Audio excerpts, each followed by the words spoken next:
he'll have a bad beat and let it get to him. Like, bro, if you had the game right and get a bad beat, that shouldn't get you down. That should be like, okay, at least like I'm seeing it clearly. But yeah, he lets that get to him too. But yeah, we're live, by the way. Happy Thursday to all. We're going to go through college basketball, and then we're going to do 2 NBA games at the end. Prop Beaver is going to be here for the end. We're going to switch out Andy and Prop Beaver. Not a ton of NBA action, though. Toast is here. Andy's here. We're talking college basketball. First game up is Penn State at Michigan State. Conference play finally here.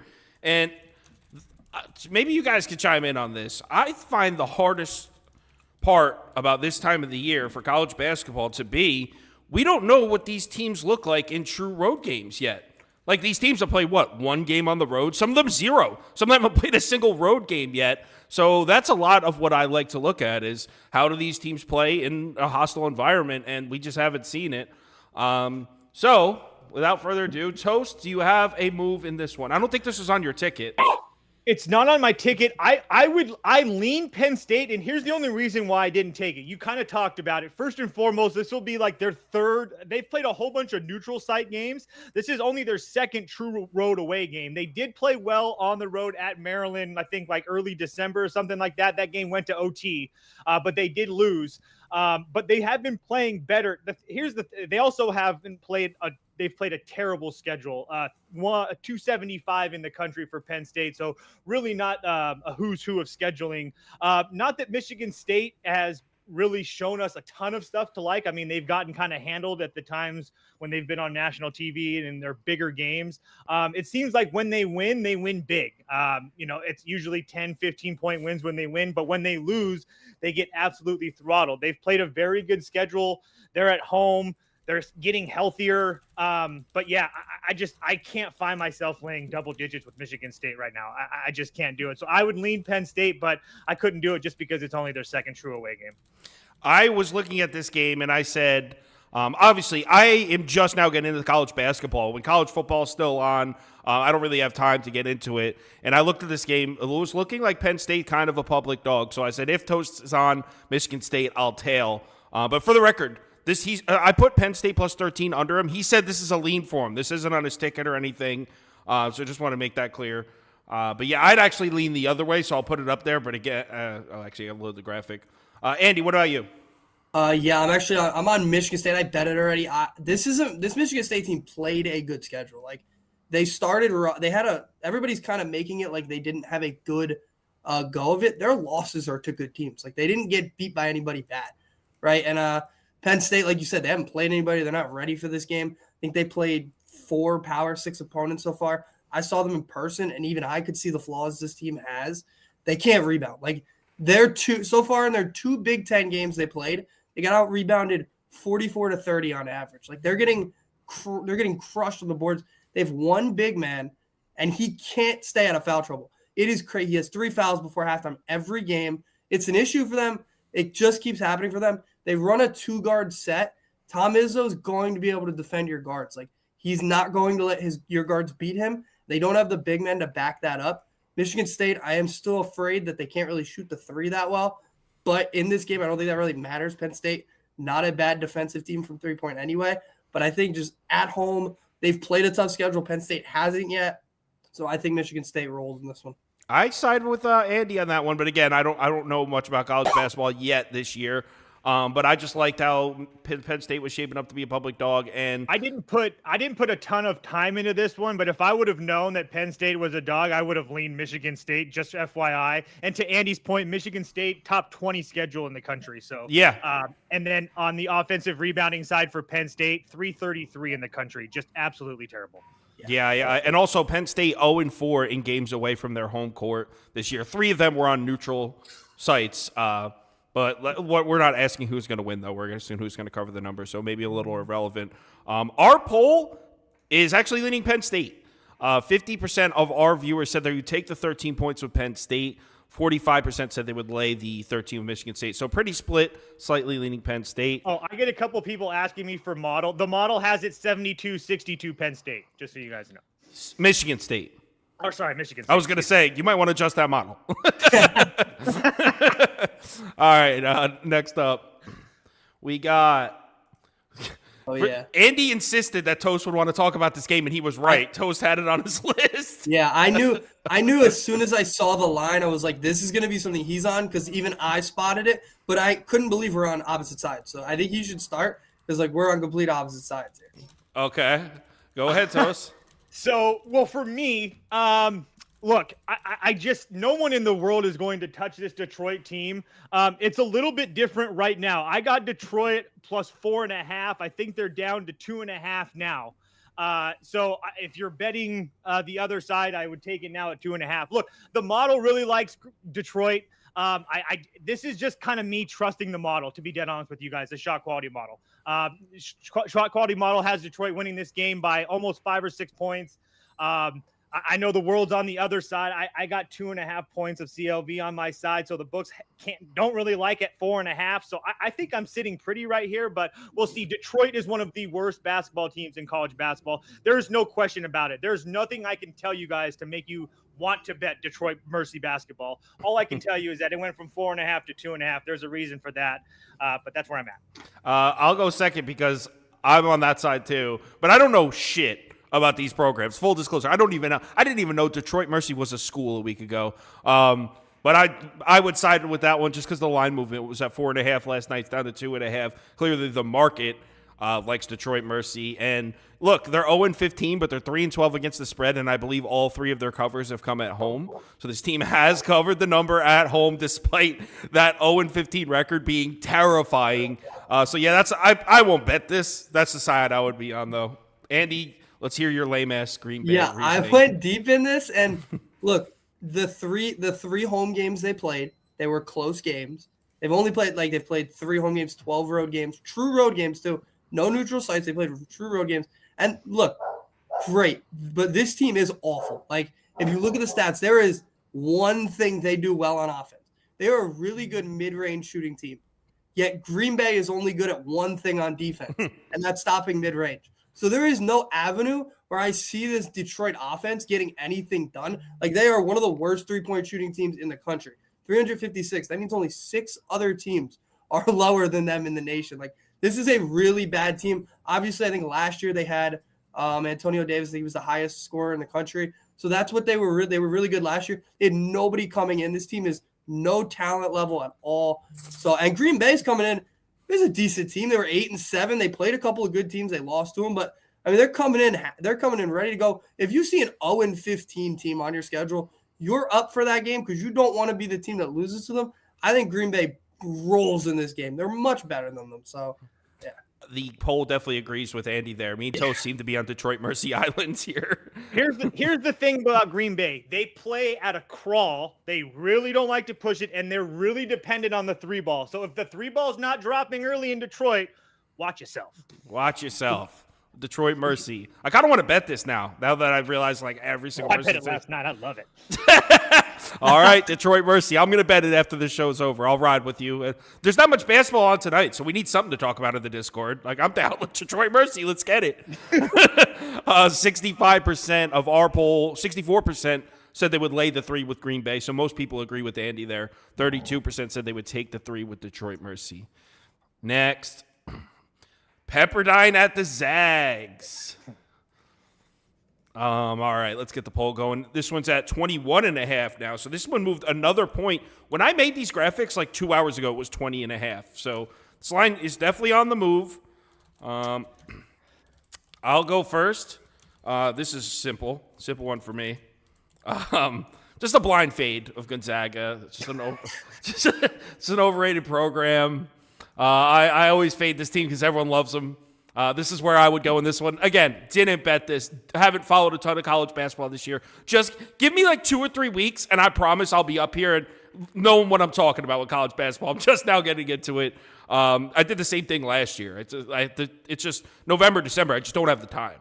So I'm fading Gonzaga just because everyone's going to be betting Gonzaga, as they always are. Toast, a diehard Gonzaga fan. He can't see clearly when it comes to Gonzaga. I didn't even bet him, you tool.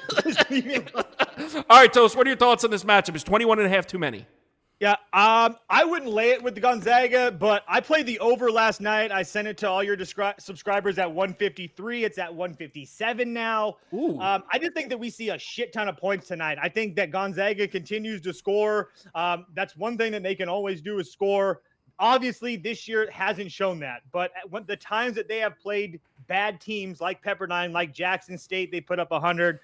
Mississippi Valley State, they put up 80 to 40. Again, 89 at USC, 111 at Arkansas Pine Bluff, 123 at Eastern Oregon, 86 at Yale. Gonzaga can score. I just think that at home they can't afford to not put points on the board and look well. I just think they continue to boom, and their defense hasn't been that great as what I want to see. They're not forcing a whole bunch of turnovers, and if you're not forcing turnovers, that's going to give Pepperdine a lot of shots. So I'll take my chances, but I just think that we see a whole bunch of points here tonight. Andy, are you on Pepperdine with me? No, I would lean Gonzaga. I didn't have much on this game either because this is obviously a very small game, but this is where Gonzaga has to feast because like we saw them play some big games this year and they haven't quite gotten them through. They lost to Washington, right? Couple big games they lost. This is where they're going to feast. They always kill this conference. They're going to run through the conference and get to the conference championship. They usually beat these teams pretty badly, especially at home. So yeah, this is where they're going to take these games. They're just going to Their net ranking is going to improve if they keep beating the crap out of teams like this. So that's probably what they're going to do. They're going to want to beat up on the bad teams they play. So I know they have Kentucky left on their schedule too. So yeah, they do have Kentucky February 10th. That's an L. Probably. Dreadmore complaining that the Hawks got to him last night. Man, we were on the Hawks. We were on the Hawks heavy last night. It was one of the top bets. Our poll, actually not as heavy on Gonzaga as you would expect. No, they're not the same team as they were. I can tell you guys that right now. 50%. So the only reason that I really think that they put up a whole bunch of points is because they've lost 2 out of 3, and one of those games they lost at home. And that just doesn't happen very often. So I expect 90+ from the Zags tonight. 50% of our viewers said they would lay the 21.5. 30% said they would take the 21.5 with Pepperdine. So 15% over. So either you have a lot of influence over the community or a lot of people agree with you because a lot of people went and clicked the over there. Next game. Big Ten, Minnesota, Michigan. Did I get this line wrong? No, Michigan's laying 6? That can't be right. Yeah. But I thought, isn't Minnesota like 13-1 against the spread or something? Yeah, 12-1 against the spread, 10-3 overall. All right, well, hold on. Before we even get started, let me put mine up. Minnesota plus 6. I mean, they're 12-1 against the spread. Dude, it's not even just that. This is like one of my favorite bets today. I got him +7 at Bet Rivers. It probably went down now. 6.5 is fine. Look, Michigan is mentally dead. This team is not the same. I'm telling you guys, there is just something wrong with this team. This is just a full fade of Michigan, their Michigan basketball team. I'm telling you guys, there is something wrong with this team. They are not right. Look, losses to Florida and McNeese State is 1-okay, but like going Indiana, I mean, they've lost literally 5 of 7. Their only win was against Iowa, who I think is like one of the more overrated teams right now. I think Iowa's terrible, and they're showing that they're continuing to get worse. And then Eastern Michigan, I mean, losses against, well, if you go back, I mean, Stanford, and then our Long Beach State loss, Memphis, Texas Tech, Oregon, Indiana, Florida, McNeese State. This Michigan team, I'm telling you guys, is dead in the water. There's something wrong mentally. I'm going to continue to fade this team until they give me a reason not to. What am I missing here? Because why is this seems like, look, I haven't even been following college basketball that closely, and I looked at this for 5 seconds, and I was like, what? Minnesota plus 6.5, duh. So, like, what am I missing here? Andy, are you on Minnesota too, I'm assuming? Yeah, I thought the same thing. It kind of feels trappy to me, but it also just feels like stupid. I get it. Minnesota last year was really bad. Like, this is a completely different team. They're shooting much better from 3 now in their last few games. In the 2 Big Ten games they played well.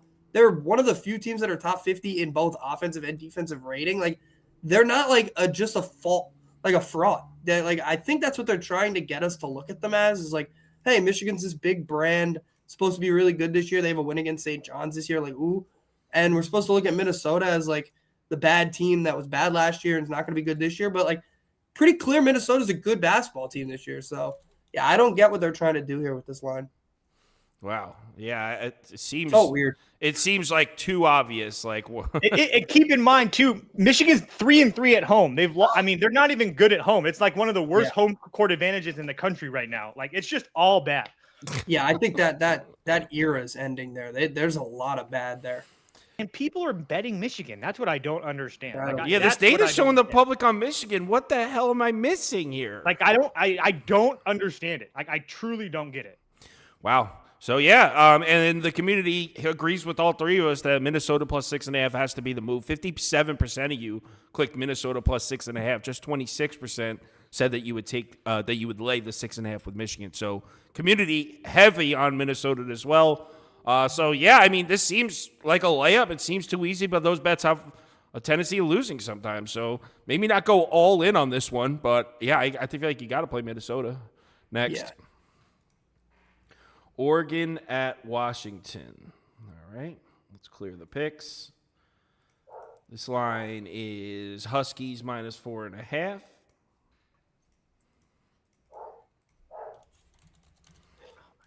forgot Minnesota on the VIP. God damn it. Put out another one. Put out another post. Put out two. I know, it doesn't matter. I mean, All right. all right. As long as Andy sees it when he's doing the notes, that's all that matters. Yeah. All right. So Oregon at Washington, the poll's up if you want to cast your votes. I have no idea on this one. Couldn't tell you a damn thing about either team. So Andy, you want to go first?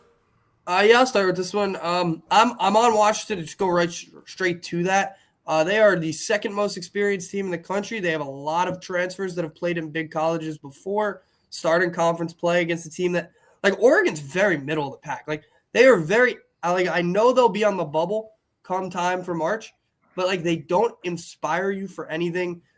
They force turnovers well, but Washington doesn't turn the ball over a lot. Like, everything Oregon does to win games, Washington does pretty well, and they can out-rebound you. Washington's out-rebounding teams well.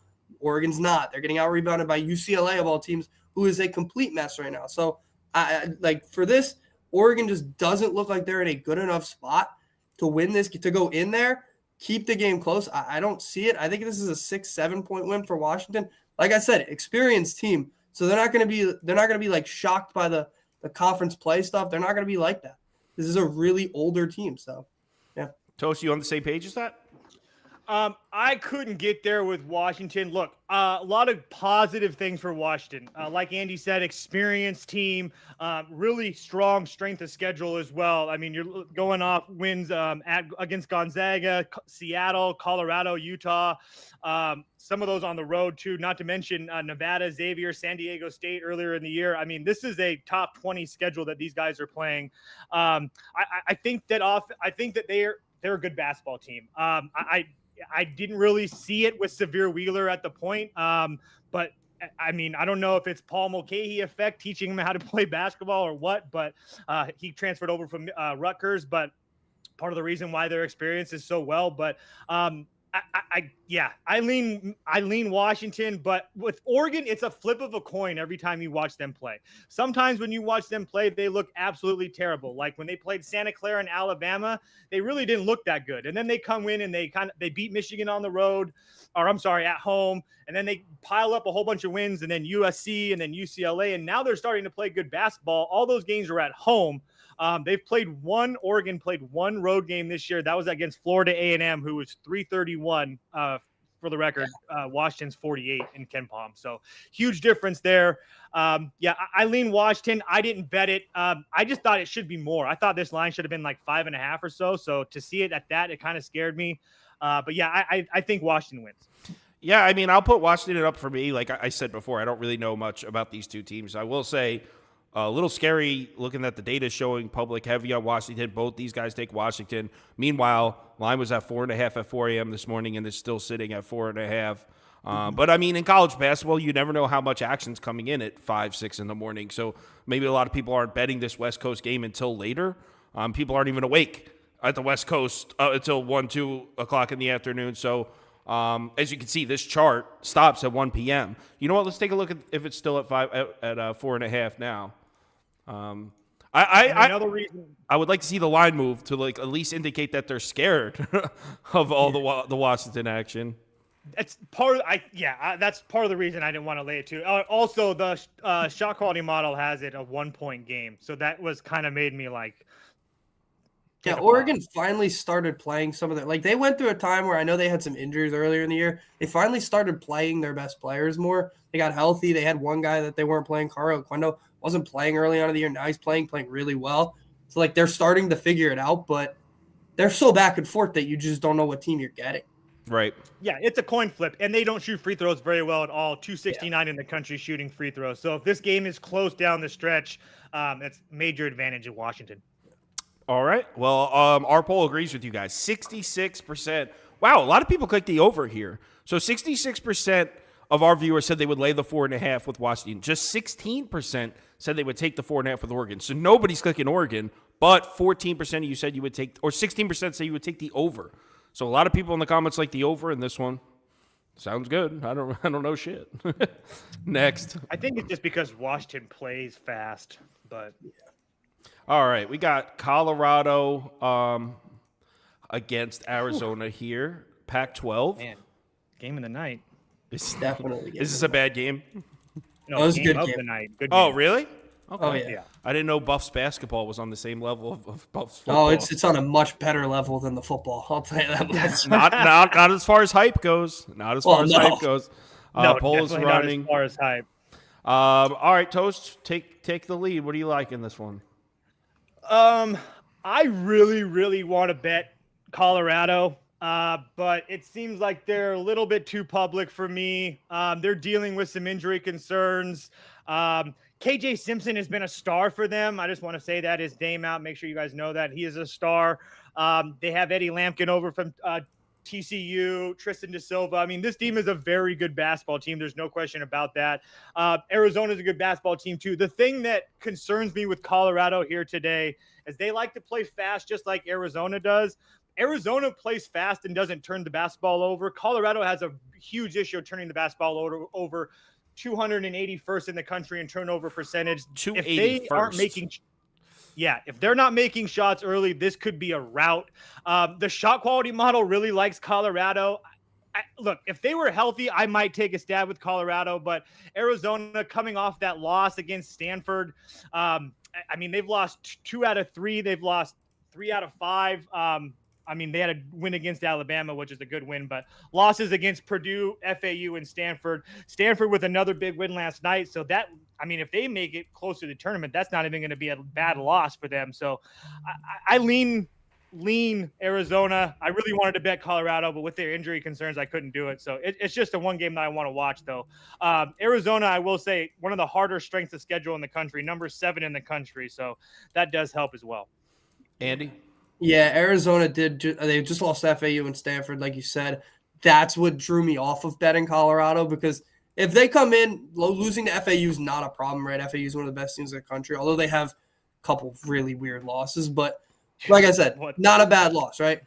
But then you go and lose to Stanford. Like you said, they're good. Stanford might make the tournament, but for them, that was a bad loss. That was coming off going into Pac-12 where they're expected to now win a lot of games. That was a bad loss for them emotionally, definitely. And they lost by, 19, right? I think it was. So they lost pretty badly or something like that. But now they come home. Colorado, I think they lose them by 15 would be my guess. If it was a little higher, maybe I'd take Colorado. But this Arizona team needs this game badly. And like you said, turning the ball over is a problem. A problem that Arizona is going to take advantage of. They don't turn the ball over at all. Not at all. That's good. And they run they're fast paced and they know how to do that. That's a problem for me. I see a lot of teams are very fast paced, turn the ball over. Maybe change your pace a little bit. That would be my one thing for coaches. Colorado is that team that fits that mold. If your pace is causing turnovers, stop running at that fast of a pace would be my thing. And I think Arizona takes advantage of that easily. I would be on that side also. Even when I'm into college basketball, Pac-12 wouldn't be. I like Big East and Big Ten. That's where my home base would be. But line movement is pretty clear. It was down at 11 this morning at 4 a.m. There's a lot of action coming in on Colorado. Like Toast said, it's a little bit of a public dog. Not crazy, but a little bit of a public dog. Meanwhile, look at the line. 11, 11 and a half, 12, 12 and a half. So seems like pros are buying in on Arizona. Again, I personally don't know a ton about the teams, but line movement is pretty clear that Arizona would be the move here at 12.5. If Colorado was completely healthy, it'd be a different story because they do match up with them. They're not gonna. They can run with them and their height. Arizona's a really big team, and so is Colorado. So that also helps. All right. Our poll. Wow. See, our poll's pretty split. It's slightly leaning Arizona. Stephen Hairston in the comments, he likes Arizona. I've never seen this guy before, Ramirez. He said he likes the under a lot in this game. But 51% said that they would lay the 12.5 with Arizona. 39% said they would take the 12.5 with Colorado. So, yeah, our poll is slightly leaning Arizona. But you would think a team like Arizona at home as a heavy favorite, usually that's the heavy public side. Doesn't look to be the case here. Maybe the Coach Prime hype is carrying over into basketball season a bit. Oil ball, baby. Let's move on to the next one. Whoa, where'd we go? Here we are. All right, Oregon State at Washington. Let's get rid of the picks. Another Pac-12 game that I don't know shit about. Oregon State plus 12. Washington State minus 12. In Pullman, huh, Toast? Yeah. Both Toast. these teams suck. You can't fade Wazoo and Pullman, though, right? Or is that only a football thing? What's the line now? I want to see. When I made the graphics, it was 12. But hold on, I have it open I was right going to here. say, if it's double digits, I mean, it's really, I mean, I think that 11 and a half. 11 and a half. Yeah, I was just about to say, that just kind of tells me that the books really think that Washington State's going to blow them out. Washington State's had pretty decent success against Oregon State the last couple of years, but they killed them once. Every other game has been close. I mean, they beat them 80-62 last year. Then it was 71-67, 103-97, 68-66, 59-55. It's just really hard. Oregon State's terrible. But Washington State's not really good either. I mean, Oregon State's going to turn the ball over a ton. I think they're like top 20 in turnover. I mean, they really turn it over a lot. Washington State doesn't, but it's not like Washington State has a whole bunch of marquee wins either. Oregon State's actually played a pretty decent schedule as well. So it's really hard for me to lay double digits against them when, they played Pittsburgh, Baylor, Nebraska, UCLA, USC. I'm putting Oregon State plus 12 up because it sounds like that's the way you're leading here. I can't lay double digits with Washington State right now. There's just no way. Like I would trying to figure out a way to get there, but there's just no way I could do it. The only thing that's bothering me about the Oregon State side is that this will be their first true road game of the year. So when we talked about those road games, this is their first true road game of the year. A lot of people in the poll, well, a lot of people, there's not a ton of people for college basketball, but 24% have clicked under. So someone said under. Oh, no, they were talking about the Colorado game. So a lot of people are clicking under in this one. I don't know anything about the teams. But, yeah, public seems to be heavy on Washington State, and the line hasn't moved. So that's the way I would point. But, again, I don't know a ton about the teams. I have to keep reiterating that in case someone just tuned in and wants to place a bet based on what I said. I don't know a ton about Pac-12 basketball, but the line movement, or the lack thereof, I should say, would point me towards Oregon State. What about you, Andy? I didn't have a lean in this one, so I went under. Like, these two teams, like you said, not only do they suck, but also their pace, incredibly slow. This game is going to be very few possessions. Neither team turns the ball over a ton because of their pace. So there's not going to be many extra possessions. I have this game under on, 147 now, you said? That's what I have. I think it was 146 and a half when I looked. So 134. 134. Okay. Whoa. Did I mess up the graphic? Yeah, on that's wrong. But still, these are very, Oregon State, it's going to be tough for them to hit 60 in this game. Especially on their, first true road game. You said, this is a heavy under. I couldn't find a side in this one. That number was too high for Washington State, but Oregon State could always get blown out of the water. They are not a particularly good team. So I didn't have a lean in this one. I went under. Yeah, I just typed into the chat. The total is 134.5. I don't know why I typed 147. I made these graphics. That's a typo on my part. Whoops. Maybe that's why so many people. That's why so many people in the poll are clicking under. They're like, "Oh, 147." What is that? Minus 700? I got 147. That's all I know. Washington State 7-0. 34.5 before. Washington State 7-0 in the last 7 home games, according to Baja in the chat. Someone says free the Beaver. Prop Beaver will be here in 2 games. We're going to do the NBA games at the end, and Prop Beaver's going to jump on. So we'll see him momentarily. Our poll is leaning Oregon State. What's up? I might bet Oregon State now. We're a Beaver program today. 40% of our viewers said they would take the 12 points with Oregon State. It's actually 11.5 now. When I made the graphic, it was 12. 28% of you said under 147 because of the typo, and 26% of you said you would lay the 12 with Washington State. So that's where we're sitting at as a community. Take the under is the way. Yeah, I'll take under 220.5 on this one. It's a real risky bet.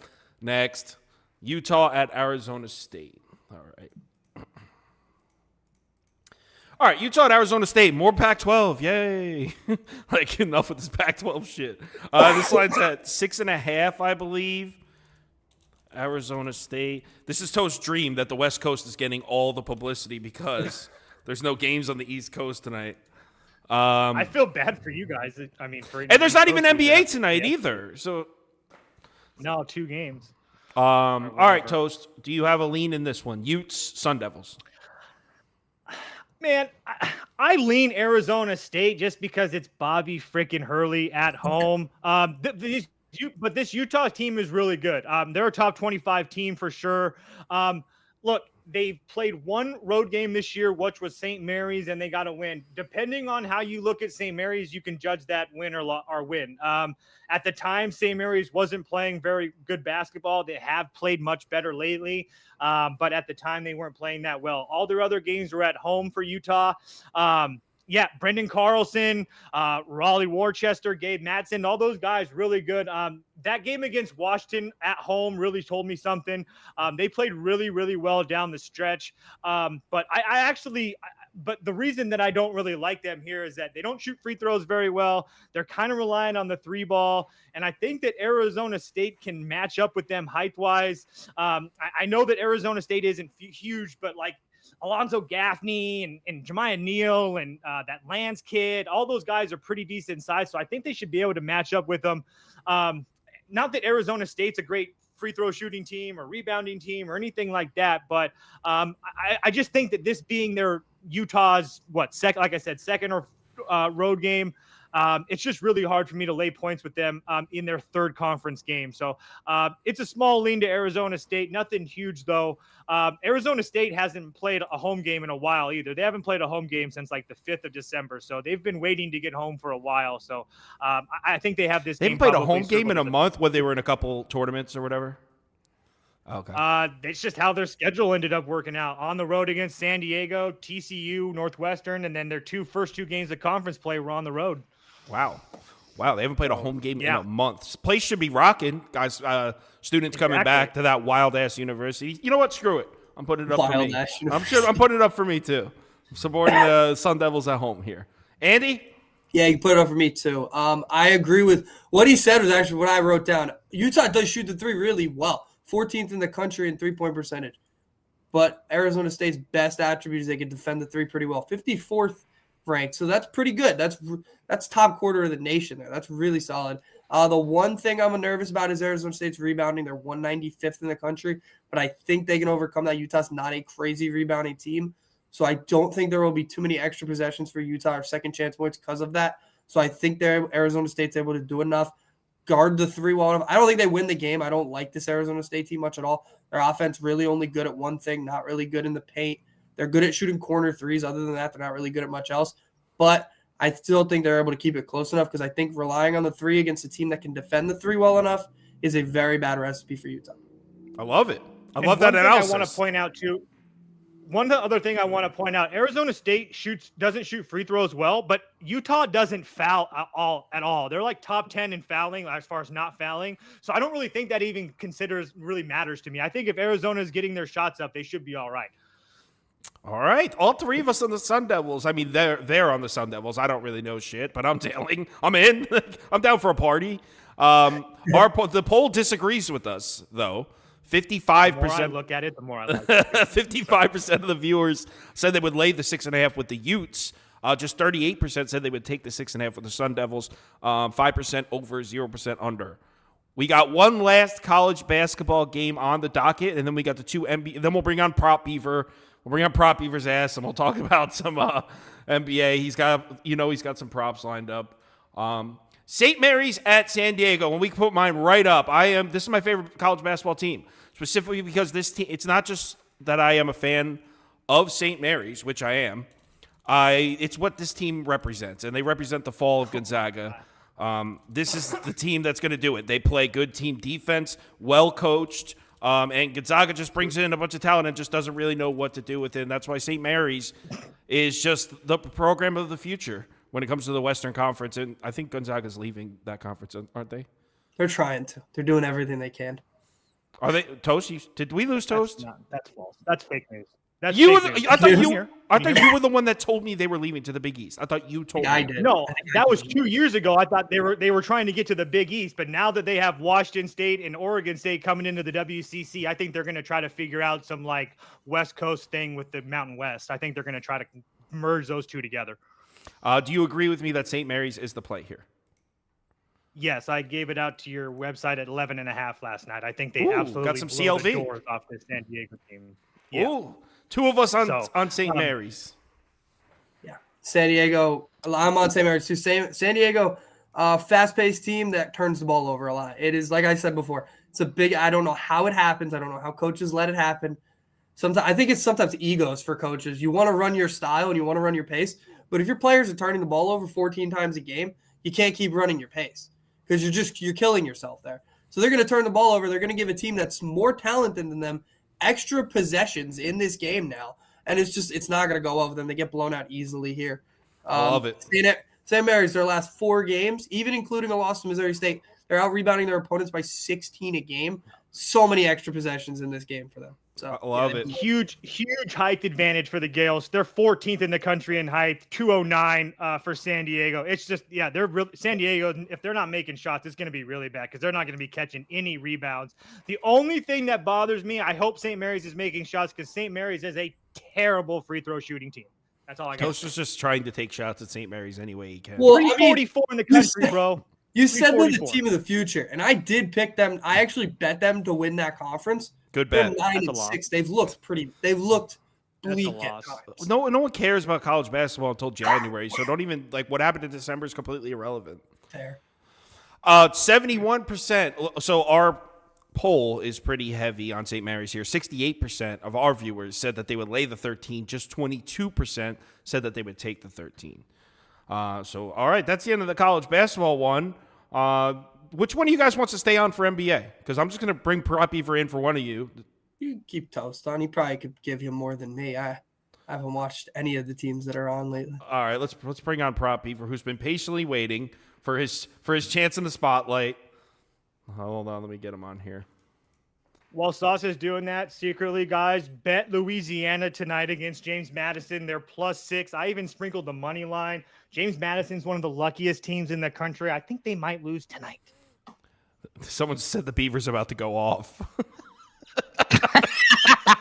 Think I got the fucking scrub off the stream. Am I right? Okay. All right.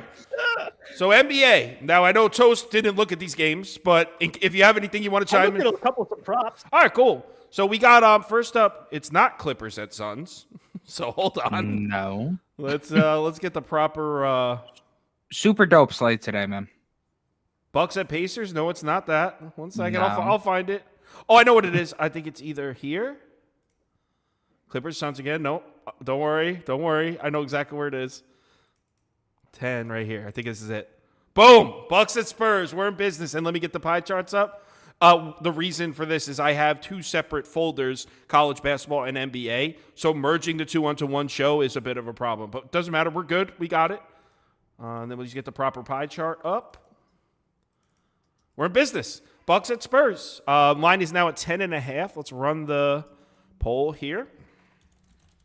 Bucks minus 10.5. Spurs plus 10.5.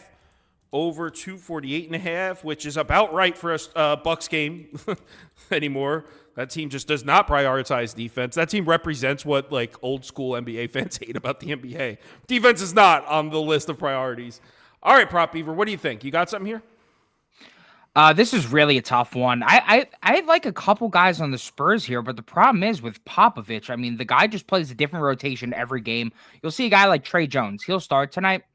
I could see him getting 20 minutes in this ball game, and that's just not good enough with the way his line is set. So somebody that I was looking at, you always want to attack guards against the Bucks, allowing the most points per game to point guards over the last 30 days. I got a weird one. I got an obscure one. Blake Wesley, the backup point guard out of Notre Dame, just got called up from the G League, did pretty well in his last game against the Grizzlies. This is a guy who shoots 89% of his shots at the rim and in the paint. And that's important because a lot of people still think that from last year, the Bucks are this great rim defense, but they are giving up a lot outside. It's the complete opposite this year. 28th in rim frequency, 25th in rim efficiency over the last 10 games, and they're allowing the second most field goals made at the rim during this span. Really a defense that is funneling looks away from the three-point line and the corner three and into the paint. And Wesley is a guy who shoots about where is the figure? 89% I don't have a of the graphic shots, for this, as I right? said, at the rim in the paint. No, I literally just came up with it 10 minutes ago because I needed something to say. But my hope is that we could get this guy at like 5.5 points. He's averaging about 12 points per 36 minutes. I think he goes 20 here. I also don't exactly love the matchup for the Spurs because they're a team that likes to shoot the three ball, and the Bucks, as I just said, excellent defending the three right now. Might exercise some demons after that tough loss at Indy last night. And Chris Middleton's also playing in this game, which is going to be his first game on 0-day rest since 2021. So I don't know. I think the Bucks can blow him out here. If you like Dame Lillard, I'd probably do a Dame Lillard Bucks money line parlay, like 20 plus points Bucks money line. I don't know if I want to go that far, but I'm looking at Blake Wesley for that game. I mean, this sucks because I don't like. This is a half unit bet. It's nothing. It's Spurs plus 10.5. This is disgusting. But there's not many basketball reasons for this bet because, as we know, the Bucks offense, it doesn't matter that the Spurs actually play decent defense at times. Bucks offense is just way too strong. It's way too talented for San Antonio. That being said, what do we know about betting basketball? And this also goes for baseball. There are some spots that are just fades, and the Milwaukee Bucks, this is their third game in 4 nights. They're on the road playing an interconference team. And this is a Western Conference team. This is one of the most meaningless games on the schedule on the season for the Bucks. And I'm not accusing them that they're not going to get up for it. But this is a Bucks team that puts forth a questionable defensive effort as it is, let alone on the road against a Spurs team that doesn't threaten them. It's not on. Oh, actually, it is on national TV, so that really goes against my point a bit. But still, it's not a very important game for the Bucks, and for the Spurs, every single game at home is an important one because they're just trying to build something new, and knocking off the Bucks would be huge for them. Just a way bigger game for San Antonio. Again, just playing the spot here. Don't love it at all. If you're on the Bucks side, don't blame you. I completely get it. This is my smallest bet of the night. Is Spurs plus 10.5. Toast, do you have anything you want to add? No, I have a buddy that really likes Julian Champagne over 1.5 3-points makes, but I don't really have anything to go off of it. So Okay. that's it. See, I was thinking about taking that under there, but the problem is, as a starter, he's getting about 25 minutes per game. All he does is shoot the three ball, and as I was saying, Yeah, Bucks he said are that lights out against the three. he said that with Trey Jones starting, it should be a little bit better. With no Branham, that should help too. So Branham is a ball hog and stinks. Oh, on top speaking it, of so which, that makes I sense. forgot I made these cool graphics. Check this out. I made these cool graphics. We didn't even use them. So, ready? Let's get rid of this. So I got this now. This is a new part of the broadcast. First up, Bucks are completely healthy with the exception of Jay Crowder, who's been out for a while, and I think he's set to miss another 6 or 7 weeks. So we don't expect him back anytime soon. And then the Spurs, like Prop Beaver said, a couple injuries here. McDermott is out. Zach Collins is out. Malaki Branham. Oh, that wasn't supposed to happen. Malaki Branham is listed as doubtful, so pretty much out. So that's the reasoning for some of the things that they said. Toast said his friend liked Champagne over threes. And Prop Beaver likes Blake Wesley, so that'd be the reason for that. Next game. I don't know if we're going to get a Wesley line, but I'm hoping I do. Oh, there's no Wesley line open yet? Okay. I mean, yeah, he's literally a guy off the bench. He was getting like 5 minutes a game just 5 games ago. 57% of our viewers said that they would lay the 10.5 with Milwaukee there. Just 25% said they would take the 10.5 with the Spurs. Wrong graphic. Oh, no. It's the right one. I just got to switch the link. 1 second. 11. Whoa. No, that's not Nuggets Warriors. That is it. Hold on. I know what I did. One second. Live 11. Boom. Nuggets Warriors, we're in there. And then let me get the pie charts real quick. This cross sport thing between basketball, it was a little more challenging than I anticipated, but we're good. We're in there. Beaver, you don't have anything on Curry, do you? Do I have anything on Curry? No. Denver's pretty good at guarding point guards. Okay. And Well, I mean, looking for Curry the looked under, good last that's why. night, but yeah, if anything, I leaned under. Okay, cool. Poll is up. He's in a boost too. So Proppy, you got to move for this one? yeah, I went Aaron Gordon under 14.5 points. You can still get that at -115 on BetMGM, -117 on Caesars, and ESPN as well. But some of the sharper books have already started juicing that one up. He had 16 points his last time out against Golden State, but that was an outlier. The guy shot 70% from the floor. Look at his previous 6 games against Golden State. He was 6-0 to the under, averaging 11 points per game on 34% shooting and 11.8 from three-point land. He's a guy who lives at the rim. 67% of those shots are coming there, which ranks 99th percentile amongst all forwards. And Golden State is a defense that funnels looks away from the rim, opposite of the Milwaukee Bucks. On the season, they're first in rim frequency allowed, 9th in efficiency allowed, while over the last 10 games, they're allowing the fewest field goals made at the rim.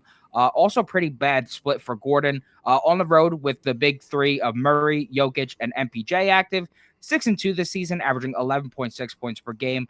Had 11 or less field goal attempts and 32 or less minutes in all 8 games. There's a bunch of more numbers that back this up in terms of data points, but Trace Jackson Davis, I think Jokic is going to pick on him a little bit. Rookie, advantageous matchup. But if he doesn't get into foul trouble, if you look at the numbers in terms of dunks and threes and you look at the EPM, Trace Jackson Davis has actually been a better defender than Looney thus far and Draymond Green, who actually has ranked pretty bad defensively thus far. So I think that they could keep Aaron Gordon in check here. I think his teammates have more advantageous spots. And I also think there's a chance this gets ugly because the Nuggets are pretty good at stopping the 3 ball, and that's all the Warriors can do. If you get a cold Clay performance, I don't really know if the rest of the team can provide that scoring to win this game. Even never mind, keep it close. So that's what I'm going with here. Denver is the move for me. Definitely on the Nuggets here. I know that it seems like Golden State plus 3.5 would be the sharp move here, but see, this line was at 2, then 2.5, then 3, then 3.5. So even though the data does indicate that there's some sharp action in on Golden State, clearly the money's coming in on the other side, and I completely agree with it. I know everyone's got this fear of betting the Denver Nuggets on the road, and I'm starting to think that fear is irrational. That fear is based on what we saw last year. This Denver Nuggets team, this is 2024, not 2023, and this Denver Nuggets team has won 5 straight on the road. This Golden State team certainly doesn't scare me at home. I think the Warriors, because they're so, I don't want to say hyped, but because they're so notable, right? They're such a popular team that whenever they win a few games, they're going to be overpriced. And I think this is a perfect situation. So the Warriors won 5 in a row in there, right? And everyone was like, oh, Golden State's back. If you really take a look at their games and their schedule, really the win over Boston was the only decent one. Home against Washington, home against an injured Portland team, Portland again, home against Brooklyn. I mean, I don't think that I didn't see enough for us to all of a sudden price Golden State as a top 5 or 6 team in the Western Conference, and that's what this line is indicating because we know the Nuggets are a top 2 or 3 team in the West. So at a neutral site, Denver's only 5.5, 6 points favorites over Golden State. No, they're a lot better than. That number should be bigger. This is a result of Golden State having a recent winning streak. And also, I didn't even like what I saw from Golden State against Orlando. I was leading Golden State -3 because Orlando's another team that's struggling, and Golden State did end up winning and covering, but it was kind of an ugly game. Denver, like I said, 5 wins on the road. I'm rolling with them. Nuggets up, -3.5. Don't care if it's public. Couldn't agree more. Toast? I did do Curry under 27.5. Like Beaver said, Denver in the last 30 days, Denver 7th in opponent 3-point attempts and 7th in their 3-point percentage. And he's went under 28 points in 4 of his last 5 against Denver. So I'll take my chances with Denver and Curry not putting up points. How many points? Under what? 27.5. So Steph Curry under 27.5 for Toast. It looks like the poll agrees with me there. 61% of you said you like Denver at -3.5. Just 25% of you said you would take the 3.5 with Golden State. 6% over, 6% under, so split on the total. Jay Briggs likes the Warriors. What do you think about that, Kyle? Jay Briggs is in the contest. Look, this is a classic case of Jay Briggs trying to bite off more than he can chew here. He's reading too much into this one. Denver's clearly the move. Denver's won 5 straight on the road. 3.5 is just too small. Too small. Stick a fork in the Warriors. The Warriors They really are ass. The Warriors should have a Jay Briggs fork stuck in them. All right. Everyone, thanks for watching. Tomorrow, we got 14 NBA games. So, ooh, baby. It's much better slate. Me, Prop Beaver, and FTB is with us, and I think we're just going to do we're going to do the 3 because we bring on a 4th for 14 games. It'll be a 2-hour-long thing. So we'll do the 3 of us, and we got 14 games tomorrow at 4 p.m. It's going to be a loaded Friday night. So there is no college games tomorrow that's even worth anybody's time. So no, Jay Briggs, I'm done asking you, bro. I'm done asking you. I asked you 7 times if you wanted to come on this year. You said no every single time. So no, I'm done asking you now. No, I asked him so many times. You know how many times I texted Jay, like, yo, live show tomorrow at 4 p.m.? He says no every time. Shout out. Rest in peace, Jay Briggs. I didn't mean anything disrespectful. I was just busting his balls. I didn't mean it like that. I meant on the show. Busting his balls. Wow. All right. All right. So anyway, everyone have a good night. See you tomorrow at 4 p.m. And let's have a good one. Later.